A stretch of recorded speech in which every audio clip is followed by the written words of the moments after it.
Il y a des moments où tout semble terminé. Tu pries, mais rien ne change. Tu espères, mais rien ne bouge. Tu attends, mais Dieu reste silencieux.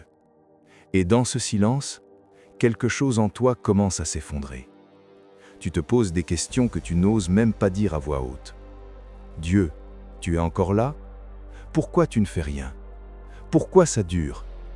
Et plus le silence dure, plus le doute grandit. Mais aujourd'hui, tu dois comprendre quelque chose de fondamental. Il existe un moment dans la Bible où tout semblait perdu. Un moment où la promesse semblait morte, où l'espoir semblait enterré et où Dieu semblait absent. Ce moment, c'est le samedi de Pâques. Pas le vendredi, pas le dimanche, le samedi, le jour où rien ne se passe. Vendredi, Jésus meurt. Dimanche, Jésus ressuscite. Mais entre les deux, il y a un jour de silence. Un jour où les disciples sont perdus. Un jour où les promesses semblent brisées. Un jour où Dieu ne donne aucun signe. Et ce jour-là ressemble exactement à ta saison. Parce que toi aussi, tu es entre deux moments. Entre une promesse et son accomplissement. Entre ce que Dieu t'a dit et ce que tu vois. Et dans cet espace, il y a le silence. Mais écoute bien ceci. Le silence de Dieu ne signifie jamais l'absence de Dieu. Si tu veux comprendre ce que Dieu fait quand rien ne se passe, abonne-toi à la saison cachée. Parce qu'ici, on révèle ce que Dieu fait dans l'invisible. Aujourd'hui, tu vas découvrir ce que Dieu fait dans le silence. Pourquoi certaines saisons semblent mortes et pourquoi ce moment est en réalité le plus important. Parce que le samedi de Pâques n'était pas un vide, c'était une transition. Mais personne ne le voyait. Et c'est exactement ton problème aujourd'hui. Tu regardes ta vie et tu vois du vide. Mais Dieu regarde ta vie et voit un processus. Et tant que tu ne comprends pas ça, tu vas mal interpréter ta saison. La Bible dit « Arrêtez et sachez que je suis Dieu ». Mais s'arrêter est difficile, parce que dans l'arrêt, tu n'as plus le contrôle. Et dans le silence, tu n'as plus de réponse. Et c'est là que beaucoup abandonnent. Pas parce que Dieu a échoué, mais parce qu'ils n'ont pas compris le processus. Imagine les disciples. Ils avaient tout quitté pour Jésus. Ils avaient vu des miracles. Ils avaient cru en une promesse. Et soudain, tout s'effondre. Jésus meurt. Et le samedi, rien. Pas de miracle, pas de signe, pas de message. Juste le silence. Tu sais ce qu'ils ont dû penser? C'est fini. On s'est trompé. Dieu nous a abandonnés. Mais ils avaient tort. Parce que pendant ce silence, Dieu était en train de préparer le plus grand miracle de l'histoire. Et ça, ils ne pouvaient pas le voir. Et aujourd'hui, toi non plus tu ne vois pas. Mais ça ne veut pas dire que rien ne se passe. Ça veut dire que tu es dans ton samedi. Et ton samedi est une étape obligatoire, pas une punition, une transition. Mais dans ce moment de silence, il y a un piège. Le problème, ce n'est pas le silence. Le problème, c'est comment tu interprètes le silence. Parce que le silence de Dieu crée un espace. Et dans cet espace, tu vas remplir avec quelque chose. Soit avec la foi, soit avec le doute. Et la plupart des gens remplissent avec le doute. Tu commences à penser « Dieu ne m'écoute pas. Je ne suis pas important. J'ai dû faire quelque chose de mal. Ça ne va jamais changer. » Et petit à petit, ton regard change. Et quand ton regard change, ton comportement change. Et quand ton comportement change, ta destinée peut changer. Ce n'est pas que Dieu ne fait rien, c'est que tu mal interprètes ce qu'il fait. La Bible dit « Mes pensées ne sont pas vos pensées ». Ce que tu vois comme un blocage peut être une préparation. Mais si tu refuses cette réalité, tu peux lutter contre Dieu sans t'en rendre compte. Tu pries pour une porte, mais elle ne s'ouvre pas. Alors tu dis « c'est fermé ».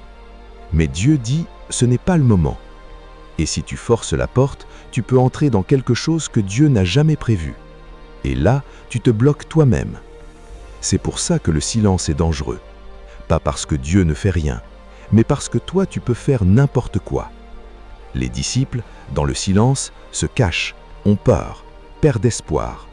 ils interprètent le silence comme un échec. Mais en réalité, c'était le moment juste avant la victoire. Et c'est là que tu dois faire attention. Parce que toi aussi, tu es peut-être à un moment critique. Un moment où tout semble arrêter, mais où tout est en train de se préparer. Et si tu réagis mal, tu peux casser ce moment. Tu peux abandonner trop tôt. Tu peux prendre des décisions émotionnelles. Tu peux perdre la foi dans le processus. Et ça, ce n'est pas Dieu qui bloque ta saison, c'est ta réaction au silence. La foi est une assurance des choses qu'on espère, une démonstration de celles qu'on ne voit pas. Ta saison actuelle n'est pas faite pour être vue, elle est faite pour être crue. Le silence de Dieu n'est pas un vide, c'est un test. Pas pour te piéger, mais pour te préparer. Parce que ce que Dieu va faire ensuite demande une version de toi différente. Et cette version se construit dans le silence, pas dans le bruit, pas dans les miracles, pas dans les réponses visibles, mais dans le silence. Et c'est pour ça que c'est difficile, parce que tu n'as aucun repère. Mais c'est justement ça qui développe ta foi. Tu n'es pas bloqué, tu es positionné. Tu n'es pas oublié, tu es préparé. Tu n'es pas abandonné, tu es en transition. Tu penses que Dieu ne fait rien, mais en réalité, c'est dans le silence qu'il fait le plus. Pendant que toi tu regardes à l'extérieur, Dieu travaille à l'intérieur. Pendant que tu attends un signe, Dieu prépare une transformation. Et cette transformation est invisible, mais elle est essentielle. Dieu ne gaspille rien, même le silence, même l'attente, même les moments où tu ne comprends rien. Pendant le samedi de Pâques, Jésus n'était pas inactif, il agissait, mais pas à la surface, dans l'invisible. Et c'est exactement ce que Dieu fait dans ta vie. Il agit là où tu ne regardes pas, dans ton cœur, dans ta foi, dans ton identité. Parce que ce que Dieu prépare est plus grand que ce que tu demandes, et pour ça, tu dois devenir quelqu'un d'autre. Pas extérieurement, intérieurement. Ta prochaine saison demande une version de toi plus forte, plus stable, plus profonde. Et cette version ne se construit pas dans les miracles, elle se construit dans le silence. Si Dieu répondait tout de suite, tu ne serais jamais transformé, tu serais juste soulagé. Mais Dieu ne veut pas juste te soulager, il veut te construire. Et ça prend du temps, ça prend du silence, ça prend des moments où tu ne comprends pas. Mais c'est là que tout se joue. Parce que ce que tu fais dans le silence détermine ce que tu recevras après. Si tu abandonnes, tu bloques. Si tu forces, tu dérives. Mais si tu tiens, tu évolues. Et si tu évolues, tu es prêt. Et quand tu es prêt, tout peut basculer en un instant. Les disciples pensaient que c'était fini, mais en réalité, ils étaient à quelques heures du miracle. Et toi, aujourd'hui, tu es peut-être plus proche que tu ne le penses.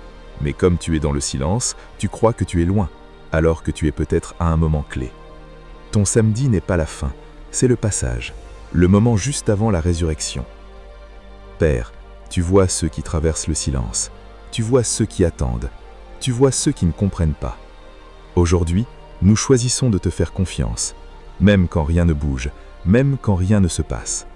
Donne-nous la force de tenir, ouvre nos yeux pour voir autrement. Rappelle-nous que tu es à l'œuvre, même dans l'ombre. Au nom de Jésus, Amen. Si ce message t'a parlé, c'est que tu es exactement dans cette saison. Et maintenant, tu comprends. Le silence n'est pas un rejet, l'attente n'est pas une punition. Ta saison est en préparation. Abonne-toi à la saison cachée, parce que ce que Dieu fait dans l'ombre change tout à la lumière.